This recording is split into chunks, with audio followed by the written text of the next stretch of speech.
વિદ્યાર્થી મિત્રો,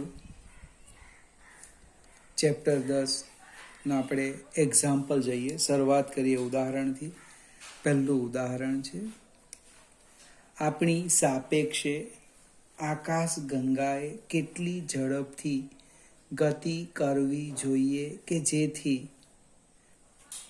589 નેનોમીટરની સોડિયમ રેખા 589.6 નેનોમીટર આગળ દેખાય. હવે ઉદ્ગમ સ્થાનનો વેગ શોધવાનો છે vs. મૂળ જે તરંગ લંબાઈ છે એને લેમ્બડા એસ કહેવું ઉદ્ગમ સ્થાનની, અથવા એને 1 કહેવું, તમે જે કહેવું એ. 589 નેનોમીટર અને ખરેખર કેટલી દેખાય તો કે લેમ્બડા 2 589.6 નેનોમીટર દેખાય. એ માટેનો ઉદ્ગમ સ્થાનનો વેગ ઝડપ શોધવાની છે. હવે આપણે ડોપલર અસરની અંદર એક સૂત્ર લખેલું હતું, આવૃત્તિનો આંશિક ફેરફાર બરાબર -vs/c, સમીકરણ 1. હવે આપણે સહેજ આગળ જઈએ. આવૃત્તિ ગુણ્યા તરંગ લંબાઈ બરાબર અચળ કોન્સ્ટન્ટ, અને આને આપણે પ્રકાશનો વેગ કીધેલો. હવે ફેરફારનો દર લખું છું, ડી ની જગ્યાએ હું ડેલ્ટા લખીશ. સમયની સાપેક્ષે વિકલન કરવાના, પણ તફાવત શું, ડી ની જગ્યાએ ડેલ્ટા લખીએ.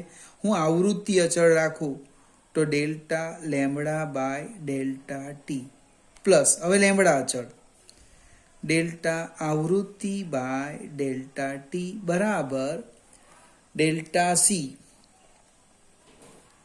By delta T. પણ મિત્રો, પ્રકાશનો વેગ સી એ તો અચળ છે. અચળ છે એનો અર્થ શું થવાનો કે એના ફેરફારનો દર શૂન્ય થવાનો. Delta C by delta T is equal to 0. એટલે કે આવૃત્તિ delta lambda by delta T plus lambda delta આવૃત્તિ by delta T equal to 0. અથવા ને આપણે આમ લખી દઈએ, lambda delta V by delta T equal to, આ પદને હું સામે લઈ જાઉં, માઇનસ આવૃત્તિ delta lambda by delta T. અથવા ને ડેલ્ટા ટી નીકળી જશે, આવૃત્તિનો આંશિક ફેરફાર જો બરાબર minus delta lambda by lambda, સમીકરણ 2. આ આપણે ડોપલર અસરની થિયરી મેં સમજાવેલી છે, એને આધારે લખેલું ઉદ્ગમ સ્થાનનો વેગ. અને આ આપણે C is equal to nu લેમ્બડાનો ઉપયોગ કરીને મેળવ્યું. સમીકરણ 1 અને 2 ને સરખાવીએ જો, સમીકરણ 1 અને 2 ને સરખાવતા શું થાય, -vs/c બરાબર minus delta lambda by lambda 1, એટલે મૂળ આવૃત્તિ તરંગ લંબાઈ. મારે માઇનસ નીકળી જશે, ઉદ્ગમ સ્થાનનો વેગ શોધવાનું છે, એટલે C delta lambda by lambda 1. કિંમત મૂકો, 3 ગુણ્યા 10⁸ ગુણ્યા 589.6 માઇનસ 589 ડિવાઈડ બાય 589. આપણે સાદુરૂપ આપીએ, 3 ગુણ્યા 10⁸ ગુણ્યા 0.6 ડિવાઈડ બાય 589, એટલે 3 ગુણ્યા 0.6 ભાગ્યા 589 કેટલા થશે, 0.1230.5 ગુણ્યા 10⁸. જો સાદુરૂપ આપતા ન આવડે તો અહીંયા અટકી જવાનું. આગળ જવાની જરૂર નથી. પણ કોઈકને કે પ્રમાણિત સ્વરૂપ લખવું છે, 3 દશાંશીનો 3 અંક આ બાજુ ખસેડો એટલે આમ થાય 3.05, 3 ઘાત ઘટાડો 5 મીટર પર સેકન્ડ. આકાશગંગા આપણાથી આટલી દૂર જાય તો તરંગ લંબાઈ વધે અને આવૃત્તિ ઘટે. જો નજીક આવે તો તરંગ લંબાઈ ઘટે અને આવૃત્તિ વધે. આગળ જઈએ. કેટલાક ઓબ્જેક્ટિવ આપ્યા છે, એને સમજવા પ્રયત્ન કરીએ. એક ઉદાહરણ 2માં ઓબ્જેક્ટિવ છે A, B અને C. એમાં પહેલું ઓબ્જેક્ટિવ, એક રંગી પ્રકાશ એ બે માધ્યમોને છૂટી પાડતી સપાટી પર આપાત થાય છે ત્યારે પરાવર્તિત અને વક્રીભૂત બંને પ્રકાશની આવૃત્તિ આપાત આવૃત્તિ જેટલી સમાન આવૃત્તિ હોય છે. સમજાવો શા માટે? જે બુકમાં સમજાયું છે એ સમજાવવા હું પ્રયત્ન કરું કે પ્રકાશ અને પદાર્થના ઘટક કણો વચ્ચેની આંતરક્રિયાને કારણે પરાવર્તન અને વક્રીભવનની ઘટના ઉદ્ભવે છે. હવે પ્રકાશ તમે આપાત કરો તે પહેલા જે પદાર્થ છે એ પદાર્થના ઘટક કણો પોતાની આવૃત્તિથી દોલન કરતા હોય આ રીતે. પણ જ્યારે તમે પ્રકાશ આપાત કરો એના ઉપર ત્યારે અનુનાદની ઘટવા અથવા તો બળપેરી દોલનો કરશે કે પ્રકાશની આવૃત્તિથી આ કણ દોલન કરે. બળપેરી દોલનો કરવાનું, બરાબર ને, એને ઉર્જા મળવાની, આટલી આવૃત્તિથી દોલન કર. અને કણ પોતાના દોલનની આવૃત્તિવાળા વિદ્યુત ચુંબકીય તરંગનું ઉત્સર્જન કરે. બને આ જે કણ છે એ કણ બને પોતાની દોલનની આવૃત્તિવાળા વિકિરણ એટલે કે પ્રકાશનું ઉત્સર્જન કરે છે. એટલે પરાવર્તન અને વક્રીભવનની ઘટનામાં આવૃત્તિ એ આપાત પ્રકાશની આવૃત્તિ જેટલી હોય છે. બીજો પ્રશ્ન છે કે પ્રકાશ પાતળા માધ્યમમાંથી ઘટ માધ્યમમાં જાય એમ કે તો વેગ ઘટે. સાચું છે. ઘટમાંથી પાતળામાં જાય વેગ વધે. સાચું છે. પણ એને ઉર્જા સાથે ભાઈ કોઈ સંબંધ નથી. એ બીમાં શું કે ઉર્જાનો વેગ ઘટે એટલે ઉર્જા ઘટશે? ના, એવું નથી. ઉર્જા એ કંપ વિસ્તારના વર્ગના સમપ્રમાણમાં વેગ વધે અથવા ઘટે એ જે તરંગ છે એ તરંગનો કંપ વિસ્તાર કેવો રહે? અચળ રહે. એમ્પ્લિટ્યુડ એનો કંપ વિસ્તાર કેવો રહેશે? અચળ રહેશે. એટલે પાતળામાંથી ઘટમાં જાય કે ઘટમાંથી પાતળામાં જાય ઉર્જામાં ફેરફાર થતો નથી. સી. હવે પ્રકાશના તરંગ સ્વરૂપમાં પ્રકાશની તીવ્રતા તરંગના કંપ વિસ્તારના વર્ગ પરથી નક્કી થાય. તો ફોટોન સ્વરૂપમાં શાના પરથી નક્કી થાય? વિદ્યાર્થી મિત્રો,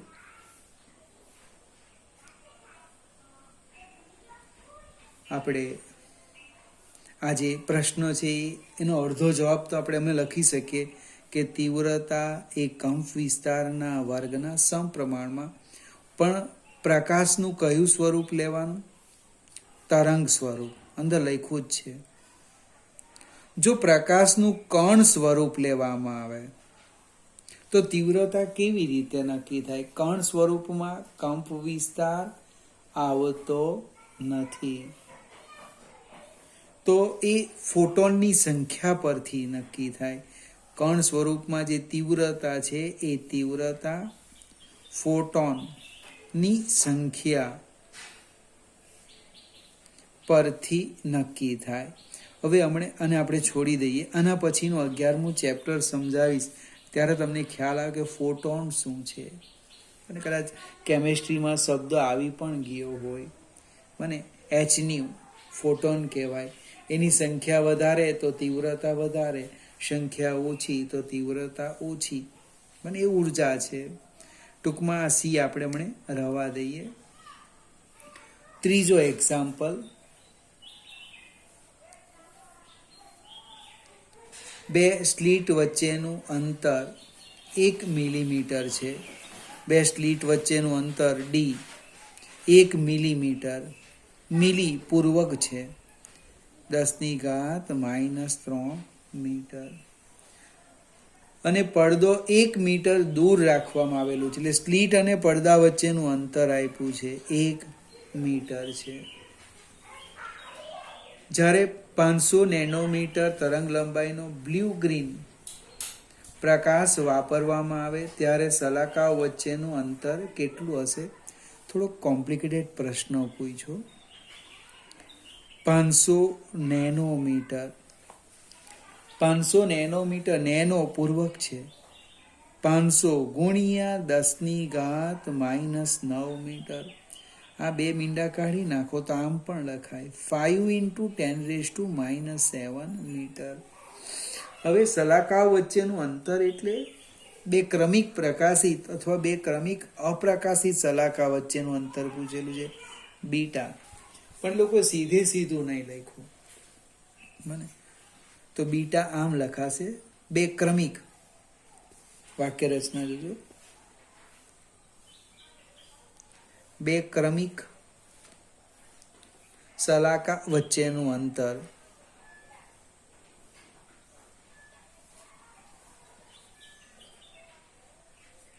બીટા બરાબર lambda capital D by small D. સલાકાની પહોળાઈ પૂછે તો ભાગ્યા 2 કરી દેવાનું. આમાં કિંમત મૂકી દઈએ આપણે. બીટા બરાબર lambda, lambda 5 × 10⁻⁷ × 1 divide by D 10⁻⁻3. સાદુરૂપ કેટલું સરળ થઈ ગયું. 5 ગુણ્યા 10⁻⁻⁷ ભાગાકાર અને બાદબાકી, ઓછા વત્તા થશે એટલે શું લખવાના? 5 × 10⁻⁷ પ્લસ 3 -4 મીટર. કોઈકને આ જવાબ આવી ગયો, પણ કોઈકને વિચાર હજુ મારે આગળ જવું છે તો આવું પણ લખાય. 0.5 દશાંશ c નો અહીંયા છે ને આ બાજુ લઈ આવ્યો, ગુણ્યા 10⁻⁻3 મીટર. જો ડાબી બાજુ ખસે તો ઘાત વધારવાની અને જમણી બાજુ જાય તો ઘટાડવાની. મને -3 નથી ગમતું. 0.5 મિલીમીટર. ફરીથી મારો એક સમજૂતી છે, તમારે અહીંયા અટકી જવાનું. પૂરેપૂરા માર્ક મળે. આમાં ભૂલ કરો તો અડધો 1 માર્ક કપાઈ જશે. આગળ જઈએ. ચોથો એક્ઝામ્પલ,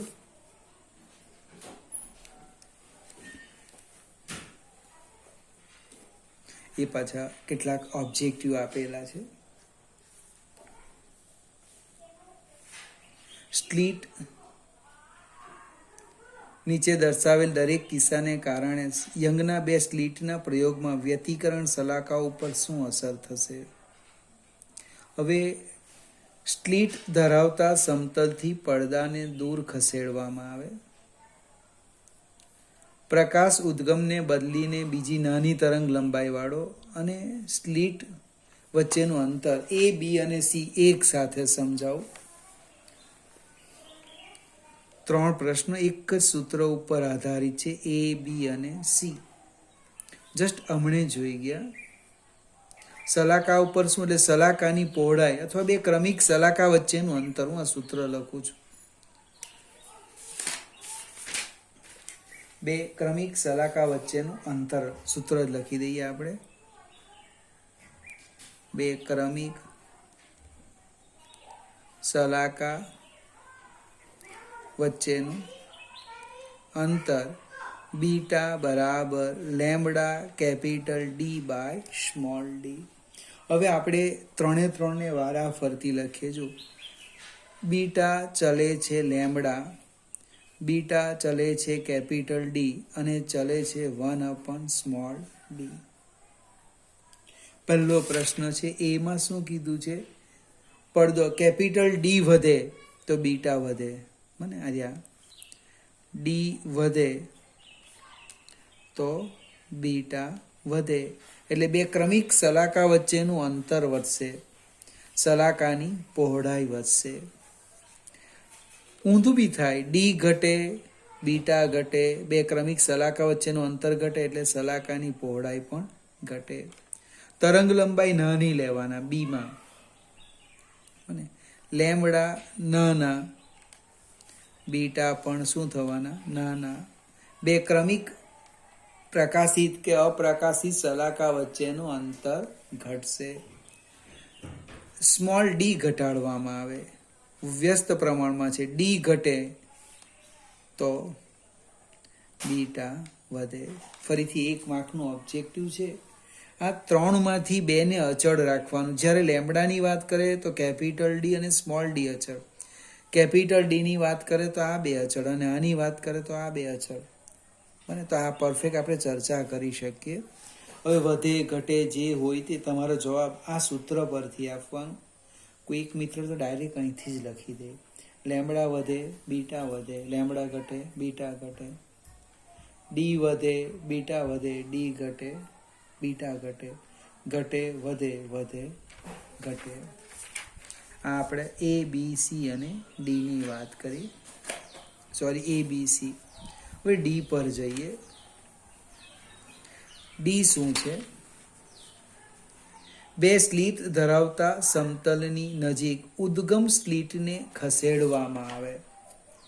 બે સ્લિટ ધરાવતા ની નજીક ઉદ્ગમ સ્લિટને ખસેડવામાં આવે. હવે પરિસ્થિતિ શું છે તે સમજાવું.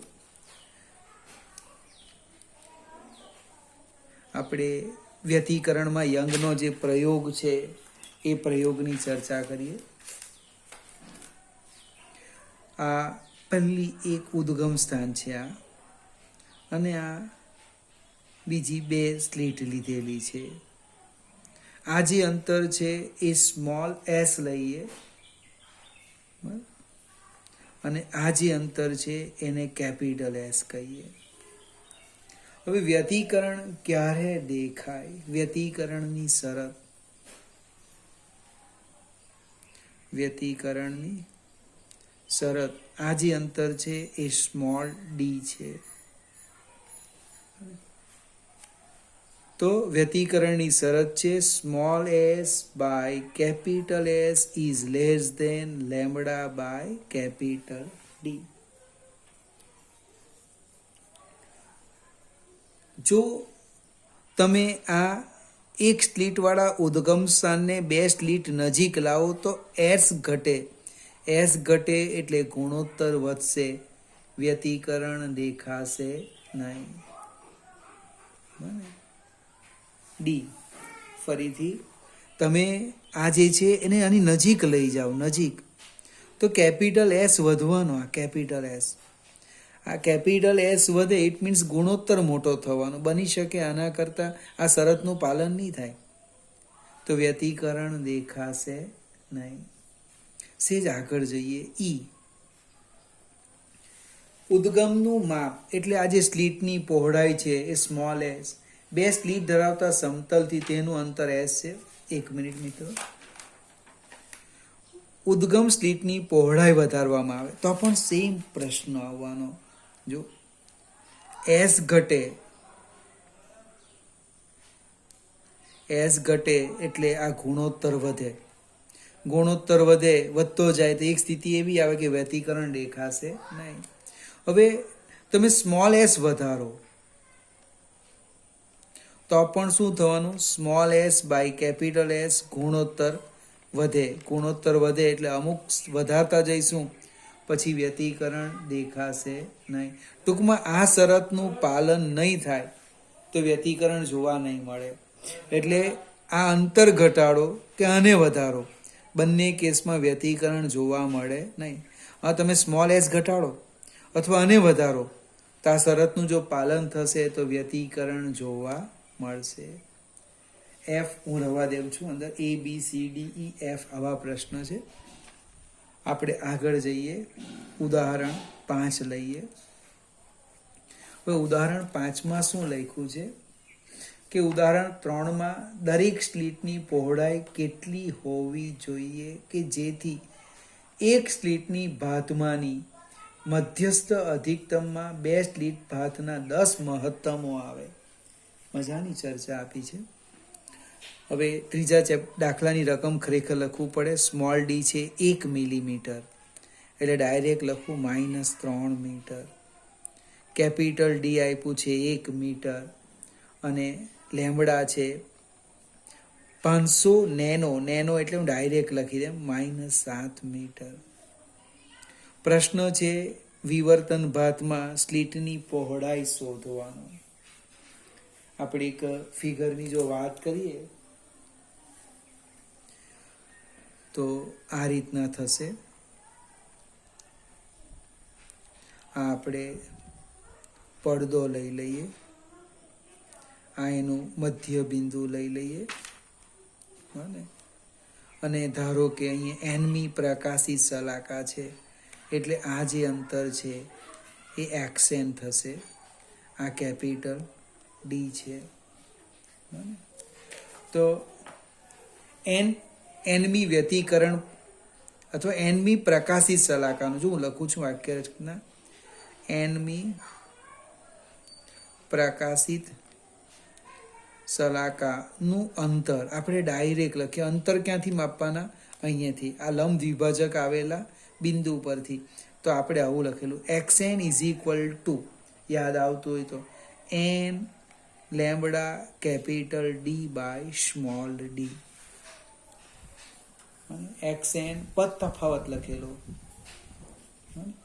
xn = n lambda capital D by small D. આગળ જઈએ. હવે એનું કોણીય સ્થાનાંતર લખીએ. તો કે ભાઈ થીટા. તો થીટા એન કેવી રીતના લખું? તો કે થીટા એન બરાબર xn બાય કેપિટલ ડી. જો અહીંથી ખૂણો બરાબર ચાપ ભાગ્યા ત્રિજ્યા. આ xn ની કિંમત મૂકી દઈએ તો થીટા એન એમ થશે. અરે કોઈક મિત્રો તો ડાયરેક્ટ થીટા એન લખે તો પણ ચાલે.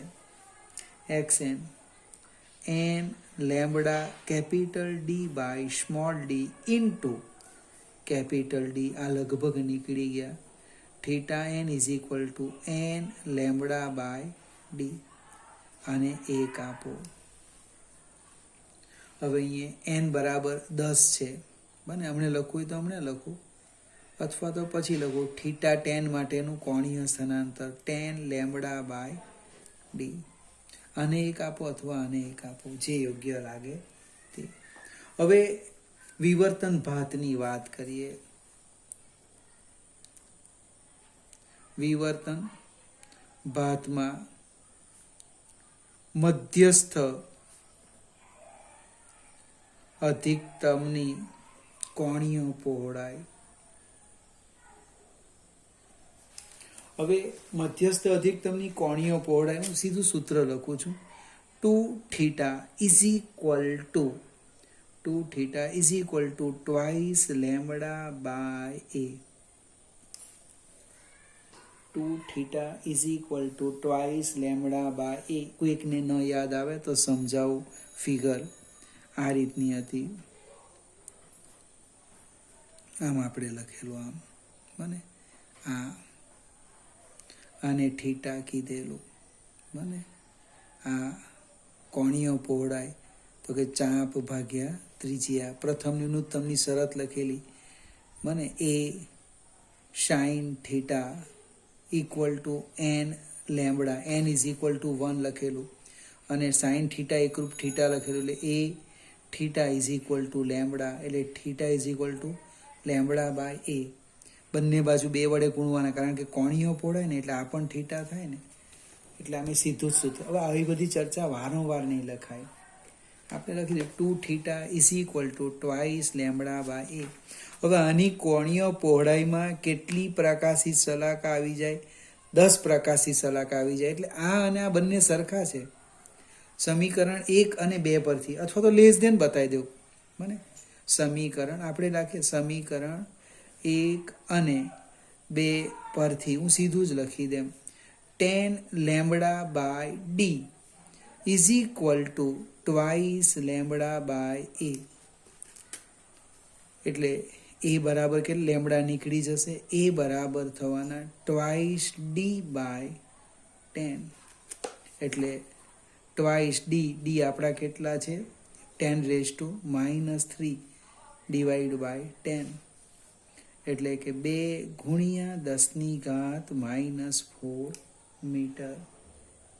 બને હજુ સાદુરૂપ આપવું તો આપવાનું, અથવા અટકી જવાનું. આ આપણો ત્રીજો અને ચોથા એક્ઝામ્પલની વાત કરી. સેજ આપણે આગળ જઈએ. 5મો એક્ઝામ્પલ. ફરીથી કોઈકને થાય કે આ મને સૂત્ર આવડતું નથી, તો થિયરી જોઈ લેવું, અને થિયરી પરથી લખેલું છે આપણે. 5મો એક્ઝામ્પલ. એવું ધારો કે તારામાંથી 6000 એંગસ્ટ્રોમ તરંગ લંબાઈનો પ્રકાશ આવે છે, જેના ઓબ્જેક્ટિવનો વ્યાસ 100 ઇંચ હોય તેવા ટેલિસ્કોપ માટે વિભેદનની સીમા શું હશે? હવે ઓબ્જેક્ટિવ છે 1 માર્કનું, 6000 એંગસ્ટ્રોમ,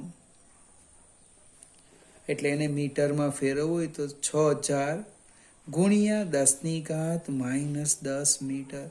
3 મીંડા કાઢી નાખો. 6 × 10⁻7 મીટર વ્યાસ આપેલો છે. વ્યાસ એટલે ટ્વાઇસ એ, અથવા કોઈક મિત્ર ડીબી લખે. 100 ઇંચ, 100 ઇંચ લખેલું છે. હવે 1 ઇંચ આપણે અહીંયા લખું છું, આ આપણે વપરાશ ઓછો એટલે ભૂલી પણ જાય. 1 ઇંચ એટલે 2.54 સેન્ટીમીટર. બને 1 ઇંચ એટલે 2.54 સેન્ટીમીટર, એટલે કે 2.54 × 10⁻² મીટર. તો આને આપણે લખી દઈએ ડી બરાબર, અથવા ટ્વાઇસ એ બરાબર 100 × 2.54 × 10⁻² મીટર. એટલે આ 100 તો નીકળી જ ગયા બેઠા, એટલે 2.54 મીટર. હવે વિભેદન સીમા જો યાદ આવે તો રેલેનું પ્રમાણ બને theta is equal to 1.22 lambda by D. Capital D લખવાનું તો સ્મોલ ડી લખાઈ ગયો. આમાં તમે કિંમત મૂકો એટલે જવાબ આવી જશે, જે આવે તે.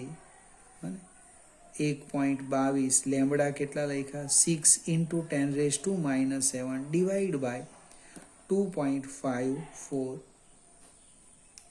રેડિયન. જવાબ આવશે શામાં આવશે? રેડિયન. હવે આટલા લખવાના કેટલા માર્ક્સ મળે? જો એક્ઝામ્પલ હોય તો 3 માર્ક્સ, નીટ JEEમાં 4 માર્ક્સ થઈ જાય. એક પ્રશ્ન તો બસ આ વ્યાસનો ઇંચમાં આપેલું છે. આપણો એકમ છે SI પદ્ધતિનો મીટર, એટલે એને મીટરમાં ફેરવો. ધારો કે કોઈક મિત્ર સેન્ટીમીટરમાં ફેરવતો ને તો પણ ચાલતે. કેમ? લેમડાને બી સેન્ટીમીટર કરવાનું, બંને સેન્ટીમીટર. બંને મીટર કરો ક્યાં બંને સેન્ટીમીટર, કોઈ પ્રોબ્લેમ નહીં આવે. ફરીથી આ 5 દાખલામાં 2 એક્ઝામ્પલ તો ઓબ્જેક્ટિવ પ્રકારના હતા. આ 3 સમજીને તૈયાર કરજો. ખાસ સૂત્ર ક્યાંથી આવ્યું? આ રેલેનું પ્રમાણ છે જે યાદ રાખવાનું છે.